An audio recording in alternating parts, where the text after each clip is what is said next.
This is Colin O'Keefe with Thursday's episode of LXPN TV. President Barack Obama just recently and quietly signed off on the Stock Act, despite the act losing much of its teeth. Though there's been an effort recently to bring back some of its bite.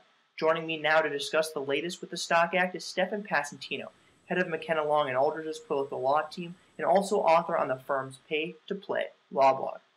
Stefan, first, give us the latest with the Stock Act. As you said off air, there have been some developments recently, even since you wrote on it.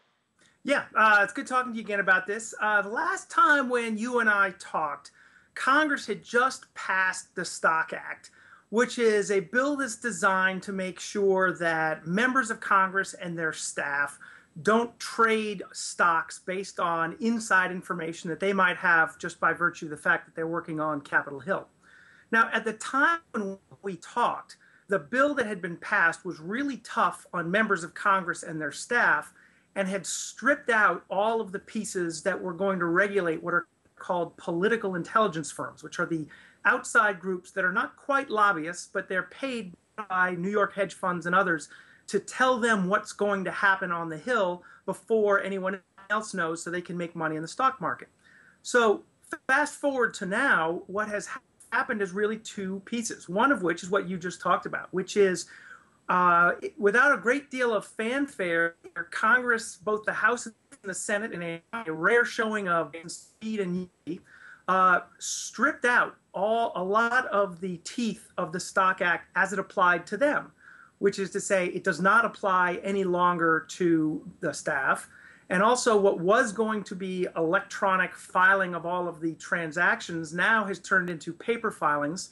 So if you want to actually see what the members of Congress are trading, you have to go into some Byzantine Raiders of the Lost Ark type file room in the bowels of Capitol Hill to actually find those records.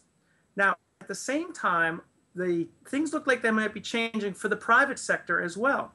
There was a recent incident in which a law firm / lobby firm, very prominent, very well respected, had one of its lobbyists provide information to a political intelligence firm about some funding that was not going to be cut out of Medicare Advantage that everyone had thought would be.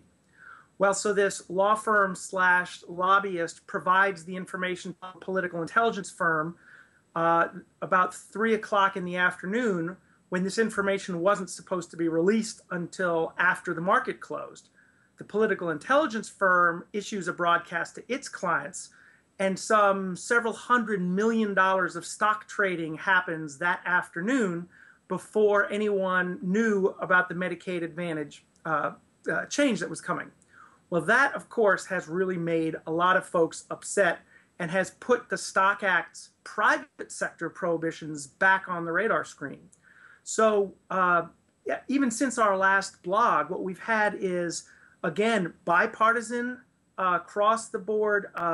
Louise Slaughter, a Democratic congresswoman, and Senator Chuck Grassley, a Republican senator, have both announced that they are sufficiently upset about what happened with this political intelligence inside information, that they have both announced that they're going to be renewing the legislation to expand the lobby disclosure rules to now include this what's called political intelligence field. So all of that's happened since the last time that we've talked.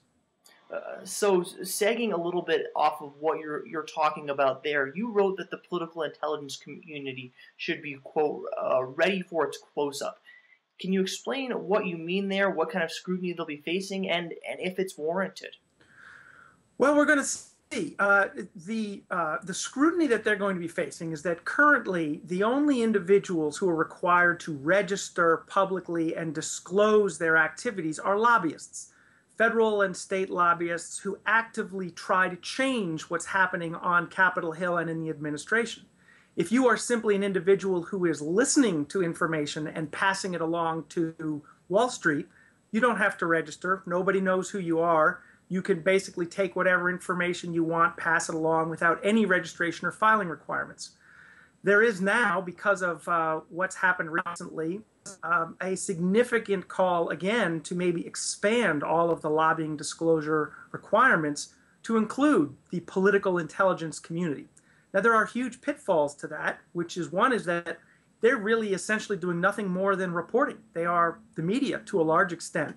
And there's nothing inherently wrong with being smart and listening to public information and connecting the dots. The hard part is trying to siphon out who's getting material, non-public information, such as might create a problem for insider trading purposes, versus what the media does. Frankly, what our blog does. We take a look at what's happening and try to assimilate it and provide advice to what's happening. Is that political intelligence? No one's called my blog too politically intelligent before, but I guess theoretically it's the same thing. So it's going to be a very difficult thing to do to try to actually pass the rules that would be applying there, but you can certainly see why more transparency is desired.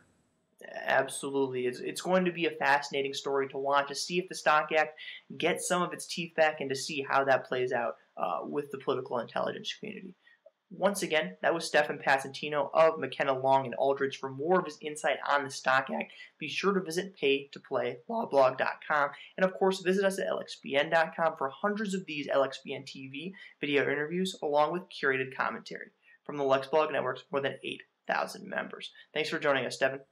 Thanks, Colin. Thanks for having me.